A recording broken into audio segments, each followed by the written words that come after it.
Hello everybody and welcome to Tech Talk. It's the Azerbaijan Grand Prix weekend, so where else to start the show than in the north of Italy? Yet I want to talk about Monza and the Italian Grand Prix. Specifically, I want to talk about the curbs and what they did to Fernando Alonso's Aston Martin. They made that suspension fail. But why did that suspension fail on Alonso's number 14 car? And why did the suspension on Lance Stroll's otherwise identical car not fail? Well, we had to go and do a bit of an investigation into the investigation that Aston Martin conducted. Here's Andy Stevenson down in the pit lane explaining what's really been going on at Silverstone. It was a really unfortunate event, obviously. We had to retire the car and Fernando had, we'd been through the round of pit stops and we were sitting in a good position and it looked like we were going to get a good haul of points. But unfortunately he had a front right push rod failure, which at the time it was difficult for us to ascertain exactly what had happened. By the time we got the car back, the push rod was broken and we had to then do our research to see what had gone wrong. Initially, the question is, were we riding over the curbs too heavy or just, had something else happen during the race? On analysis, what we found was actually on lap one, away from the start line, there was a rather large piece of debris, most probably a rock, was thrown up towards Fernando's car on the way down to turn one, which struck the push rod, causing the damage. I mean, we don't see that at the time. He certainly wouldn't have known it, and then it just turns into a fatigue thing through the race. So really, really unfortunate. Yeah, I say unfortunate incident. With that in mind, are there any sort of changes that you make to the car bearing that in mind, or is it just one of those freak things? Yeah, no, I mean, it was one of those freak things, and it's a component that we've had on the car for 2 seasons now, so it's not something we're normally worried about. But with these things, we do have to react. To react for this race here wasn't something we could do in time, but you're not worrying about large pieces of gravel here around Baku because we don't have any gravel traps. We should, by Singapore, have a fix in place. And basically, we will protect that and other components more than we have done in the past. Can you just explain to us sort of the process that goes on within the team, analysing things like that, and then trying to improve them going forward? It's any failure is taken extremely seriously. It's really important to the team. It's part of your performance. If you don't finish a race, it's no good having a fast car. So we analyse these things in huge amounts of detail, and we have to be extremely confident that we know exactly what caused the problem, and then we can put the fix in place. So it's always an interesting time. There's a lot of hard work goes in to ensure that we can come to a satisfactory resolution. Fascinating stuff there, looking back at the Italian Grand Prix for Aston Martin and understanding why that wishbone failed and what they can do all about it. But they were not the only Mercedes-powered team to struggle at Monza. The Williams team promised so much all the way through the free practice sessions, to the point where we actually filmed a special episode of Tech Talk to explain why Williams went so well in qualifying. But we never aired it because they didn't go so well in qualifying. And to understand exactly what went on, and I think it was all down to the tyres, we headed down to the pit lane to talk to Paul Williams of Williams. Well, the first thing to say is we're very pleased with the underlying pace of the car throughout practice and, more importantly, on the Grand Prix, allowing Alex to score some good points for us, finishing P7. I think in terms of the consistency of the tyres in free practice, you get multiple laps. We're in more control of the out lap and where we position the car, and allow us to get the tyres into a more optimal working window.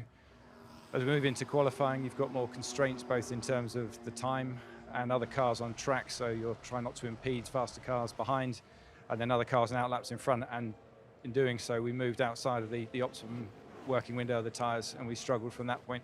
It's been a focus since Monza for the team to work forward on that, and something that we're going to carry forward into this weekend. Well, from the long straight of Monza to the very long straight of Azerbaijan, though, is all of it one straight? Long debate, we're not going to get into that one. Mercedes, though, are getting into it with a new front wing on the Silver Arrows car. George Russell was feeling a bit unwell coming into the weekend, but I think he probably enjoyed this new aerodynamic part at the front of the car. Comparing it to the wing they used at Monza, it's quite similar if you look at the top element just here, but not exactly the same coming into Azerbaijan. But to understand what's required from a car to get around this very weird and tricky street circuit, we spoke to Andy Shovlin from the Mercedes team about just how you set up a car for the Baku City Circuit.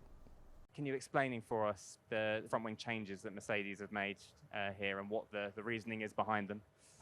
Well, that's quite simple. It's just a revised front wing flap to achieve a lower balance.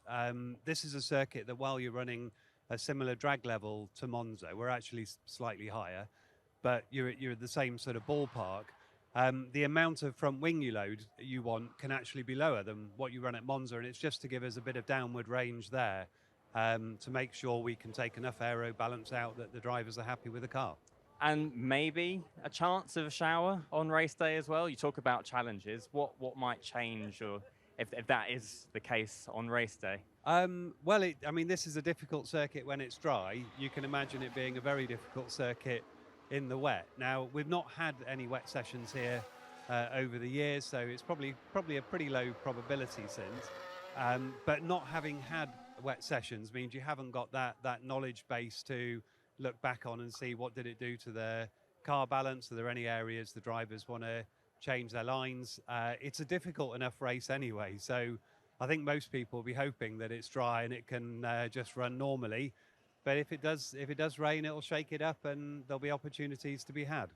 One of the key characteristics of the circuit in Azerbaijan, as I mentioned, is that big long straight, and at the end of the straight is a big old braking zone, and that puts a real pressure on the front brakes. And actually the circuit as a whole is particularly difficult in terms of brake cooling, and that's why a number of teams like Ferrari, as you see here, have introduced new enlarged brake cooling ducts for this race weekend. It's not the whole story, but before we get into that, I think we should listen to some of the teams about how the brakes are cooled throughout the Azerbaijan Grand Prix weekend and what the real challenges of that actually are. This circuit ranks highly in terms of its brake energy, so it's top 5, so somewhere around Canada and Singapore levels.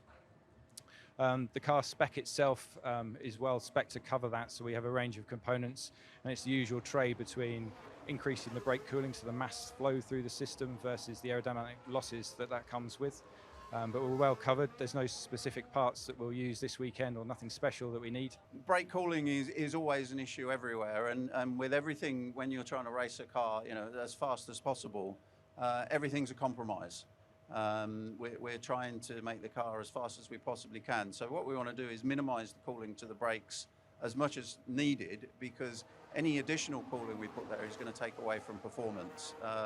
It's finding that optimal size that gives you enough cooling but doesn't slow you down along the straights. It's the layout of the circuit that really creates that problem. And what brakes like are long straights where you have a lot of air that goes through the ducts and through the discs and takes all the temperature out.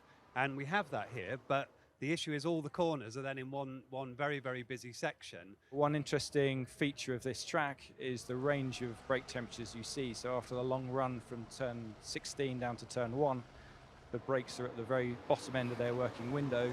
And by the time you get around to turn 3, they're at the peak. So it's positioning that within the optimum brake temperature range is the challenge.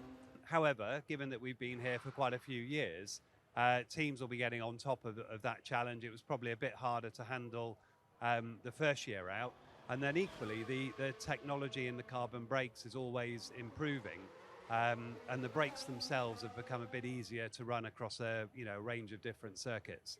That's all very interesting, but I think there's a little bit more going on. Let me show you what I'm talking about. Here we see the front brake duct on one of the cars, and you can see the shape of the whole brake cooling area. It's not just this brake inlet here, it's also the entire sculpted section behind it. And you can see it's quite a distinctive aerodynamic shape, and you actually see a huge amount of aerodynamic development going on this area of the car. Now, if I take a look at the Ferrari from a wider angle, you can see that how those brake ducts interact with a lot of components in that area outboard of the front suspension, but inboard of the front wheels.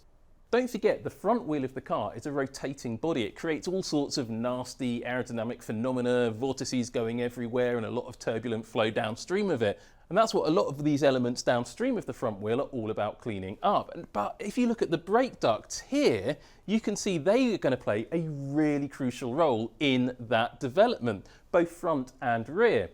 The issue is Formula One has an aerodynamic testing restriction based on where you finished in the Constructors' Championship in the previous 6 months. So if you were leading the Constructors' Championship, say McLaren, you've got the smallest amount of wind tunnel and CFD time available to you. If you were last in the Constructors' Championship, you get the most. So that allows you to have a bit more development freedom on the car. But here's the catch.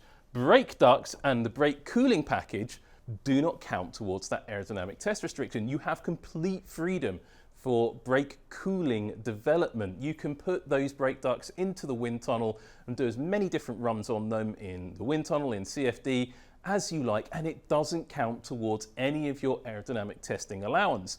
Critically, some of the components that you mount around the brake ducts, such as these winglets here on the interface of this car, they can be mounted to those brake ducts while you do that wind tunnel testing. You don't just have to have the pure duct itself.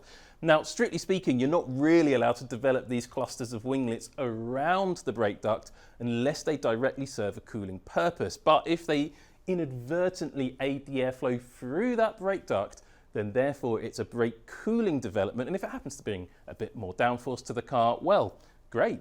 And it doesn't come out of your aerodynamic testing restriction. So I think that's why you're seeing so many teams doing so much development around the brake cooling ducts when basically all of the other aerodynamic work on the cars has pretty much stopped as all of the teams focus on the new 2026 rules. So don't expect this to be the last set of new brake cooling ducts you see this season.